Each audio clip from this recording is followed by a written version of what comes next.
ঘণ্টাৰ 57তম যি প্ৰতিষ্ঠা দিৱস ফাউণ্ডেশ্যন ডে সালবাৰী কলেজ এই প্ৰাংগণত আমি উদযাপন কৰিছোঁ আৰু আজিৰ দিনটোত আমি স্মৰণ কৰিছোঁ ইয়াৰ প্ৰতিষ্ঠাপক সভাপতি বাণেশ্বৰ বসুমতাৰী ডাঙৰীয়া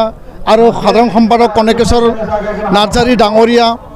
আৰু আজিৰ দিনত আমি স্মৰণ কৰিছোঁ বডফা উপেন্দ্ৰনাথ ব্ৰহ্ম যিগৰাকী মহান ব্যক্তিয়ে বড়ো জাতিক বিশ্ব দৰবাৰ প্ৰতিষ্ঠাৰ এটা সংকল্পৰে তেওঁ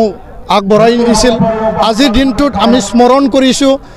আমি শ্ৰদ্ধাঞ্জলি জনাইছোঁ যে বড়োলেণ্ড আন্দোলনৰ যিবিলাক শ্বহীদসকলক আমি শ্ৰদ্ধা জনাইছোঁ আৰু আজিৰ এই দিনটোতে যি 57তম প্ৰতিষ্ঠা দিৱস নিখিল বড়ো ছাত্ৰ সন্থাই যি এটা গৌৰৱ উজ্জ্বল এটা যাত্ৰা ইমান এটা দীঘলীয়া বছৰৰ মানে আমি যাত্ৰাৰে বড়ো জাতিক বিশ্ব দৰবাৰ প্ৰতিষ্ঠা কৰা আৰু জাতীয়তাবাদী চিন্তা ধ্যান ধাৰণাৰে বড়ো জাতিৰ ভাষা কলা সংস্কৃতি আমাৰ সাংস্কৃতিক শিক্ষা অৰ্থনীতি সমাজ জীৱনত আগুৱাই নিয়াৰ ক্ষেত্ৰত আমি পুনৰবাৰ এপচুৰ কেন্দ্ৰীয় কমিটিৰ পৰা লৈ পেলাই জিলা আঞ্চলিক ইউনিট 10,000 আমাৰ কৰ্মকৰ্তাসকলে আজি পুনৰবাৰ আমি সংকল্পবদ্ধ লৈছোঁ যে বড়ো জাতিক বিশ্ব দৰবাৰ প্ৰতিষ্ঠা কৰাৰ কাৰণে বা উন্নত জাতি হিচাপে গঢ় দিয়াৰ কাৰণে ভাষা কলা সংস্কৃতি আমাৰ সাহিত্য আমাৰ শিক্ষা অৰ্থনীতি সমাজ আমি যি ধৰণে আগুৱাই নিব লাগে আমি সকলো দিশত আমি নিৰবিচ্ছিন্নভাৱে এগৰাকী বা এজন সমাজৰ সাধাৰণ সেৱক হিচাপে আমি ছাৰ্ভিচ দিবৰ কাৰণে সমাজখন আমি আগুৱাই নিয়াৰ ক্ষেত্ৰত নিৰবিচ্ছিন্নভাৱে আমি কাম কৰিবৰ কাৰণে আমি পুনৰবাৰ সংকল্পবদ্ধ লৈছোঁ আৰু এই সন্ধিখনত সমগ্ৰ বড়ো জাতিক মই ধন্যবাদ জ্ঞাপন কৰিছোঁ আৰু নিখিল বড়ো ছাত্ৰ সন্থা সদায় জাতিটোৰ স্বাৰ্থত জাতিটোৰ প্ৰতিটো পলত আমি থিয় হৈ পেলাই কাম কৰিবৰ কাৰণে আমি সদায় প্ৰস্তুত আছোঁ। ধন্যবাদ।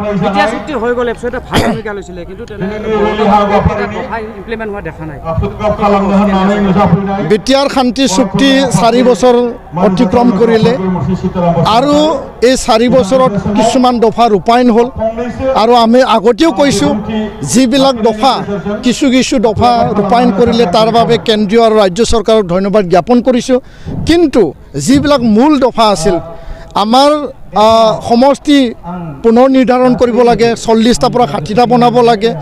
সীমা সম্প্ৰসাৰণ হ'ব লাগিছিল, গাঁও অন্তৰ্ভুক্ত কাৰ্বি আংলঙৰ যি ST হিলৰ বিষয় বড়ো কছাৰী কাউন্সিলৰ ইয়াত গাঁও নটিফিকেশ্যনৰ কথা মূল কথা যিবিলাক শিডিউল সংশোধনী এটা বিধেয়ক আনিব লাগিছিল, বিটিআৰ নামাকৰণ কৰিব লাগিছিল, সেইবিলাক এতিয়াও আধৰুৱা হৈ আছে, অমীমাংসিত হৈ আছে। আমি পুনৰবাৰ কেন্দ্ৰীয় আৰু ৰাজ্য চৰকাৰক আমি দাবী জনাইছোঁ যে অনতি পলমে কথা দিয়া হিচাপে প্ৰতিশ্ৰুতি হিচাপে কেন্দ্ৰীয় আৰু ৰাজ্য চৰকাৰে গুৰুত্ব সহকাৰে দায়িত্ব সহকাৰে কাম কৰিব লাগে। আমাৰ আজিৰ এই প্ৰতিষ্ঠা দিৱসত বড়ো জাতিৰ হৈ বড়ো জনগণৰ হৈ আমি পুনৰবাৰ আমি দাবী উত্থাপন কৰিছোঁ। ধন্যবাদ। নিখিল বড়ো ছাত্ৰ সন্থাই গোলাঘাট অধিৱেশনত আমি সিদ্ধান্ত লৈছোঁ আমাৰ যি প্ৰতিনিধি সভা যে আগন্তুক দিনত কোকৰাঝাৰ লোকসভা সমষ্টিত যিগৰাকী ব্যক্তি বা প্ৰাৰ্থী আৰু যি দলে বিটিআৰ শান্তি চুক্তি ৰূপায়ণৰ ক্ষেত্ৰত বড়ো জাতীয় গঠনৰ দায়বদ্ধতাৰে যি প্ৰাৰ্থী বা ব্যক্তিয়ে দায়িত্ব সহকাৰে তেওঁ কাম কৰিব আৰু যি দলে শান্তি চুক্তি ৰূপায়ণৰ ক্ষেত্ৰত প্ৰতিশ্ৰুতি কৰি পেলাই তেওঁলোকে ইস্তাহাৰত লিখিব, অকল ইস্তাহাৰ নহয় তেওঁলোকে লিপিবদ্ধ কৰি পেলাই কাম কৰাৰ এটা সংকল্প ল'ব, সেইবিলাক ব্যক্তি প্ৰাৰ্থী বা দলক আমি সমৰ্থন কৰাৰ কাৰণে আমি বিবেচনা কৰিম। দৰং ওদালগুৰি শোণিতপুৰ লখিমপুৰ কাজিৰঙা ডিব্ৰুগড় আৰু গুৱাহাটীৰ ক্ষেত্ৰত আমি বিকল্প পন্থাৰে জাতিৰ হকে জাতিৰ স্বাৰ্থত জাতিৰ অমীমাংসিত সমস্যা সমাধানৰ ক্ষেত্ৰত যি দল আৰু যি প্ৰাৰ্থীয়ে সেই বিষয়সমূহ আগুৱাই নিয়াৰ ক্ষেত্ৰত তেওঁলোকে আগবাঢ়ি আহিব, সেই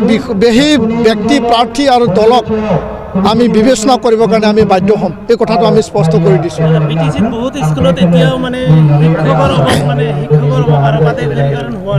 বিটিআৰত শিক্ষকৰ অভাৱ এতিয়াও আছে, ছিংগল টিচাৰ জিৰ' টিচাৰ এতিয়াও আছে, গুণোৎসৱ অলৰেডি হৈ গ'ল, বহুতো বিদ্যালয়ৰ গুণোৎসৱত ভাল ফলাফল হ'ব, বহুতো বিদ্যালয়ত ভাল ফলাফল নহ'ব আৰু ইয়াৰ কাৰণে বিটিআৰ প্ৰধান প্ৰমোদ বড়ো ডাঙৰীয়া অসমৰ সন্মানীয় মুখ্যমন্ত্ৰী ডক্টৰ হিমন্ত বিশ্ব শৰ্মা ডাঙৰীয়াক শিক্ষামন্ত্ৰী ৰণোজ পেগু ডাঙৰীয়াক আমি আহ্বান জনাইছোঁ যে যিখিনি এডভাৰটাইজমেণ্ট কৰা হৈছে অতি শীঘ্ৰে LP ME হাইস্কুল বা হায়াৰ ছেকেণ্ডাৰী সকলো ক্ষেত্ৰতে পৰ্যাপ্ত পৰিমাণে শিক্ষক দিয়াৰ কাৰণে চৰকাৰখনে কাম কৰিব লাগে আৰু নিযুক্তি তুৰান্ত কৰি পেলাই ইলেকশ্যনৰ আগে আগে নিযুক্তি প্ৰক্ৰিয়া সম্পন্ন কৰিব লাগে। এইটো আমাৰ ষ্ট্ৰং এটা দাবী আমি ৰাজ্য চৰকাৰ আৰু কাউন্সিল চৰকাৰৰ ওচৰত আমি ৰাখিছোঁ। ধন্যবাদ।